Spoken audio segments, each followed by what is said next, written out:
Dennis has gone home. It's after 6. Don't stay up here, Mr. Frank. What's the use of torturing yourself? I've come to say goodbye. I'm leaving here forever, Meep. What do you mean? Where are you going? Where? I don't know yet. I haven't decided. Mr. Frank, you can't leave here. This is your home. Amsterdam is your home. Your business is here waiting for you. You're needed here. I can't stay in Amsterdam, Meep. It has too many memories for me. Everywhere there's something. In the house we lived in the school. I'm just not the person you used to know, Meep. I'm a bitter old man. Forgive me. I shouldn't speak to you like this. After all for you did for us, all your suffering.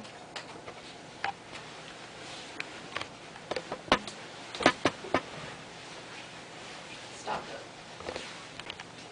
No, it wasn't suffering. You can't say we suffered. I know what you went through, Meep, you and Mr. Kraler. I'll remember it as long as I live. Come, Meep.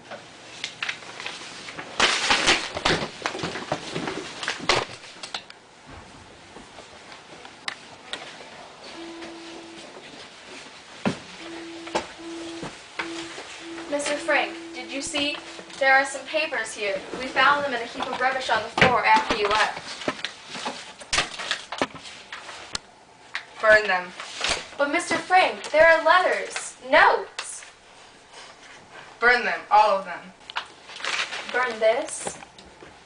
Anne's diary.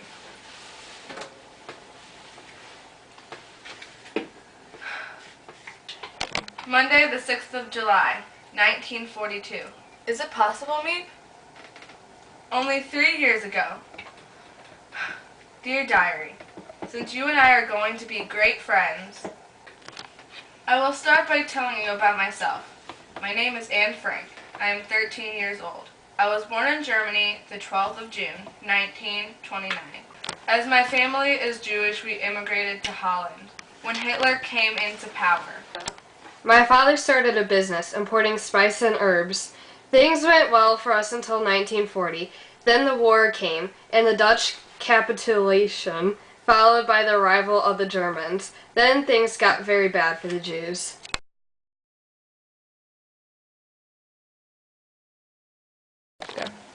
You cannot do this, and you cannot do that. They forced Father out of his business. We had to wear yellow stars. I had to turn on my bike. I couldn't go to a Dutch school anymore. I couldn't go to the movies, or ride in an automobile, or even on a streetcar, and a million other things. But somehow, we children still managed to have fun. Yesterday, Father told me we were going into hiding, where he wouldn't say. At 5 o'clock this morning, Mother woke me and told me to hurry and get dressed. I was to put on as many clothes as I could. It wouldn't look too suspicious if we walked along carrying suitcases. It wasn't until we were on our way that I learned where we were going. Our hiding place was to be upstairs, in the building where Father used to have his business. 3 other people were coming in with us, the Van Dans and their son Peter. Father knew the Van Dans, but we had never met them.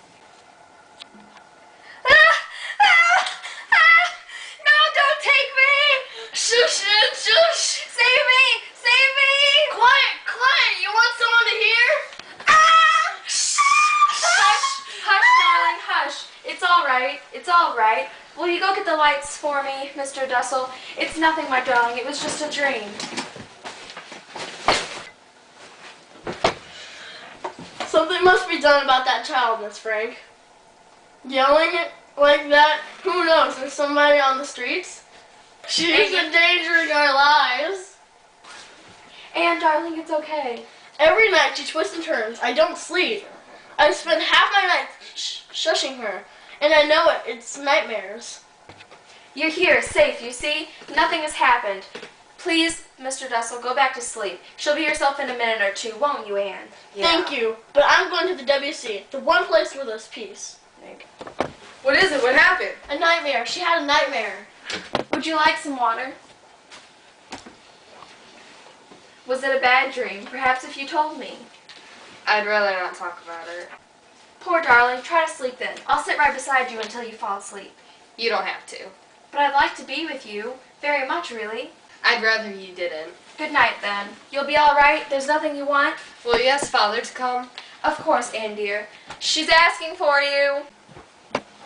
Edith, dear, look. It's all right. I thank dear God that at least she turns to you when she needs comfort. Go in, Otto. She's hysterical because of fear. Go, Tony.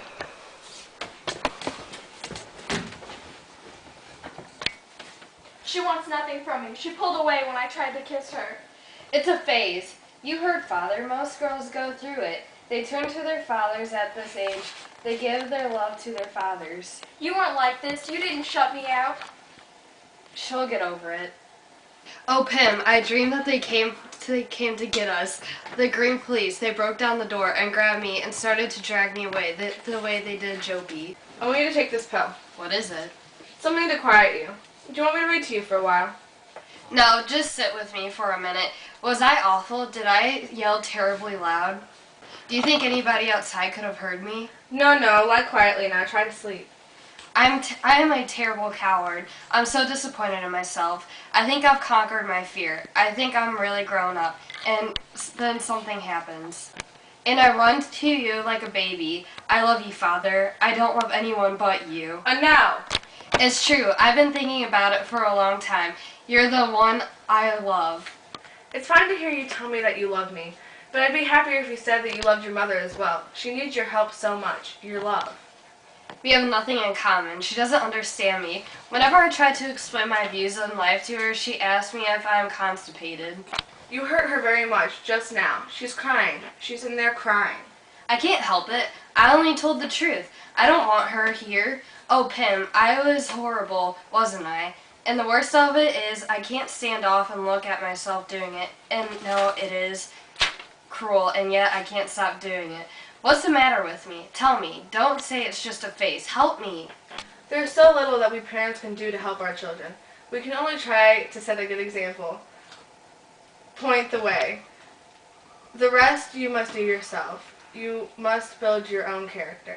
I'm trying, really, I am. Every night I think back over all the things I did that day that were wrong. Like putting the wet mop in Mr. Dussel's bed. And this thing now with Mother, I say to myself that was wrong. I make up my mind I'm never going to do that again. Never. Of course, I may do something worse, but at least I'll never do that again. I have a nicer side, Father. A sweeter, nicer side. But I'm scared to show it. I'm afraid that people are going to laugh at me if I'm serious. So the mean Anne comes to the outside, and the good Anne stays on the inside. And I keep on trying to switch them around, and I have the good Anne outside, and the bad Anne inside. And what I'd like to be, and might be, if only. If only.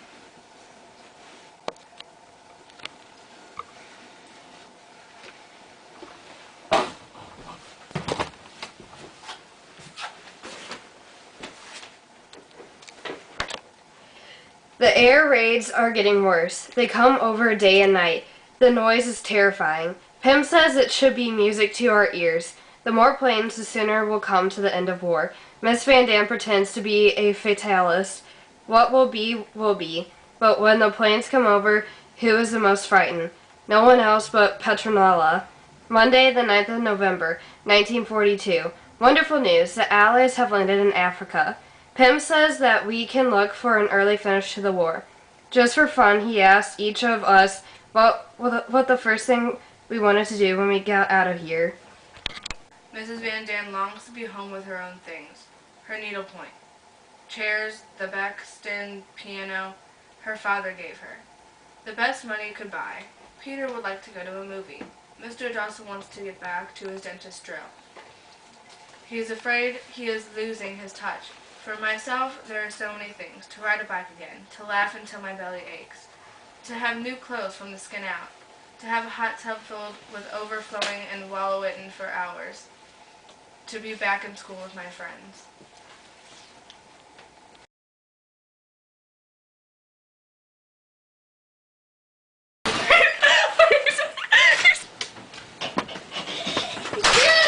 Through me. You No, and Mr. I have to talk Kramer. first. No, you're not done.